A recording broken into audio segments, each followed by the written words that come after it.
Halo semuanya, pada video ini saya akan membahas mengenai sistem operasi pada komputer. Apa itu sistem operasi?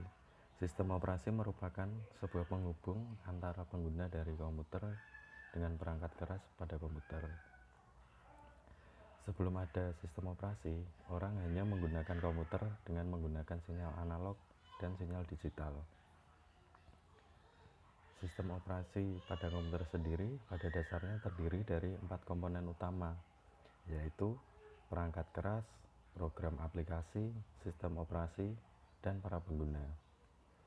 Sistem operasi ini berfungsi untuk mengatur dan mengawasi pengguna perangkat keras oleh berbagai program aplikasi serta para penggunanya. Sistem pada operasi sendiri mulai muncul pada tahun 1945, yaitu komputer pada generasi pertama, merupakan awal perkembangan sistem komputasi elektronik sebagai pengganti sistem komputasi mekanik. Hal itu disebabkan kecepatan manusia untuk menghitung sangatlah terbatas, dan manusia sangat mudah untuk membuat kecerobohan, kekeliruan, bahkan kesalahan. Pada generasi ini, belum ada sistem operasi, maka sistem komputer diberi instruksi yang harus dikerjakan secara langsung. Lalu pada generasi kedua memperkenalkan batch processing system, yaitu job yang dikerjakan dalam suatu rangkaian lalu dieksekusi secara berurutan. Pada generasi ini sistem komputer belum dilengkapi sistem operasi, tetapi beberapa fungsi sistem operasi telah ada. Seperti contohnya sistem operasi ialah FMS dan IPS-YS. Pada generasi ketiga, perkembangan sistem operasi dikembangkan untuk melayani banyak pemakai sekaligus, di mana para pemakai interaktif berkomunikasi lewat terminal secara online ke komputer. Maka sistem operasi menjadi multi-user atau bisa digunakan untuk banyak pengguna sekaligus. Serta komputer pada generasi ini bersifat multi-programming, yaitu untuk melayani banyak program sekaligus. Lalu muncul komputer generasi keempat. Generasi ini sistem operasi sudah dipergunakan untuk jaringan komputer, di mana pemakai menyadari keberadaan komputer-komputer yang saling terhubung satu sama lainnya. Pada masa ini, pengguna juga telah dinyamankan dengan graphical user interface, yaitu antar muka komputer yang berbasis grafis yang sangat nyaman. Juga dimulai era komputasi tersebar, di mana komputasi tidak lagi berpusat di satu titik, tetapi dipecah oleh banyak komputer sehingga tercapai kinerja yang lebih baik.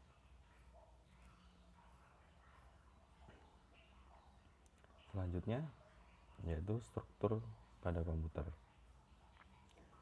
Struktur komputer dapat diartikan sebagai cara-cara dari setiap komponen yang saling terkait. Struktur sebuah komputer secara sederhana mempunyai beberapa komponen utama. Yang pertama, sistem operasi pada komputer. Dewasa ini, sistem komputer multiguna terdiri dari CPU atau Central Processing Unit serta sejumlah device controller yang dihubungkan melalui bus yang menyediakan akses ke memori. Setiap device controller bertugas mengatur perangkat yang tertentu, seperti contohnya disk drive, audio device, dan video display. CPU dan device controller dapat dijalankan secara bersamaan, namun demikian diperlukan mekanisme sinkronisasi untuk mengatur akses ke memori. Pada saat pertama kali dijalankan, pada saat boot, terdapat sebuah program awal yang mesti dijalankan. Program awal ini disebut boot start. Program ini berisi semua aspek dari sistem komputer melalui register CPU, device controller, sampai isi memori. Yang kedua ada struktur input-output.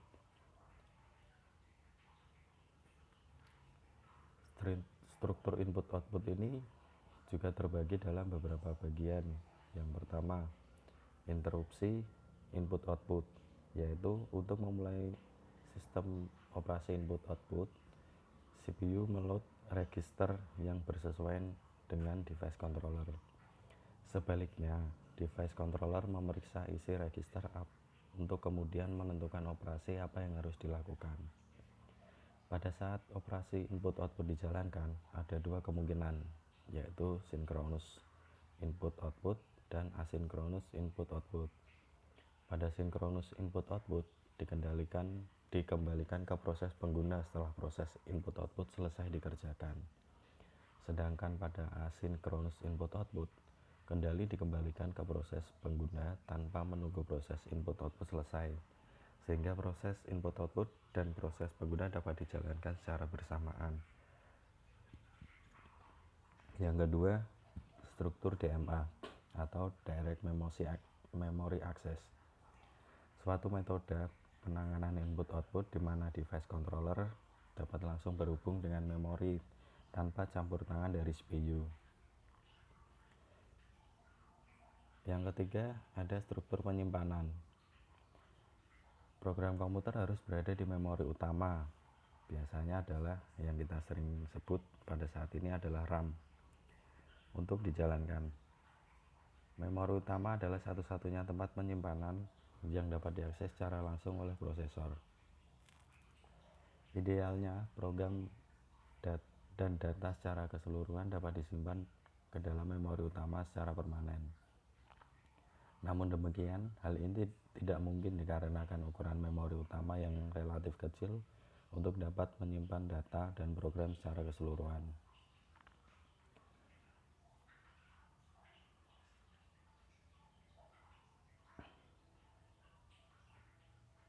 Memori struktur pada memori sendiri pada penyimpanan dibagi dalam beberapa bagian, yaitu yang pertama memori utama. Memori utama merupakan tempat penyimpanan yang dapat diakses secara langsung oleh prosesor. Oleh karena itu, instruksi dan data yang akan dieksekusi harus disimpan di memori utama atau register. Untuk mempermudah akses perangkat input-output ke memori, pada arsitektur komputer menyediakan fasilitas pemetaan memori ke input-output. Dalam hal ini, sejumlah alamat di memori dipetakan dengan device register. Yang kedua, ada magnetic disk. Magnetic disk berperan sebagai secondary storage pada sistem operasi komputer zaman sekarang.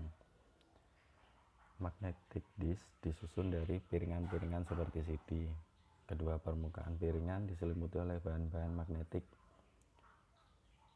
Permukaan dari piringan dibagi menjadi track yang memutar yang kemudian dibagi lagi menjadi beberapa sektor. Yang kedua, yang selanjutnya, struktur sistem operasi sendiri memiliki beberapa bagian sebagai support dalam sistem operasi, yaitu ada manajemen proses, manajemen memori utama, manajemen memori kedua, manajemen sistem input-output, manajemen berkas, sistem operasi, jaringan, command interpreter system, layanan sistem operasi, sistem call mesin virtual, perancangan sistem dan implementasi, serta sistem generation. Proses pada CPU sendiri secara formal adalah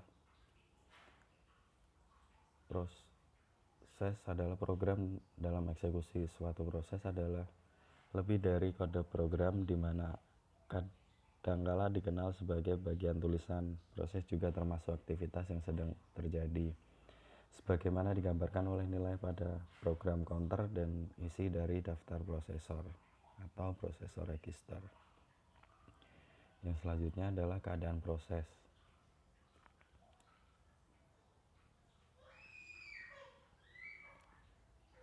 Keadaan proses sendiri dapat mendefinisikan secara informal, proses adalah program dalam eksekusi suatu proses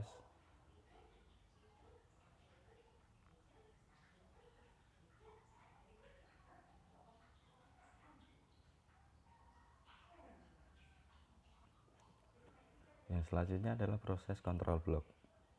Tiap proses digambarkan dalam sistem operasi oleh sebuah proses kontrol blok atau PCB.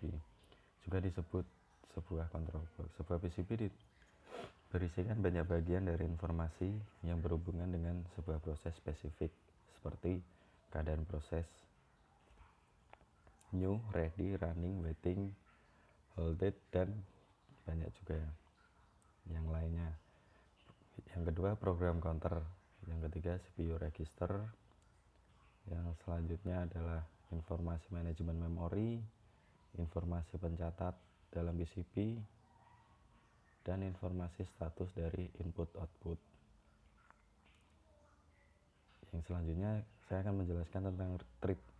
Thread merupakan unit dasar dari penggunaan CPU yang terdiri dari thread ID, program counter, register set, dan stack. Sebuah thread dibagi dalam berbagai kode section, data section, dan sumber daya sistem operasi dengan thread lain yang dimiliki oleh proses yang sama. Thread juga sering disebut dengan lightweight process. Demikian yang dapat saya presentasikan dalam video ini. Semoga bermanfaat dan terima kasih telah menyaksikan. Terima kasih.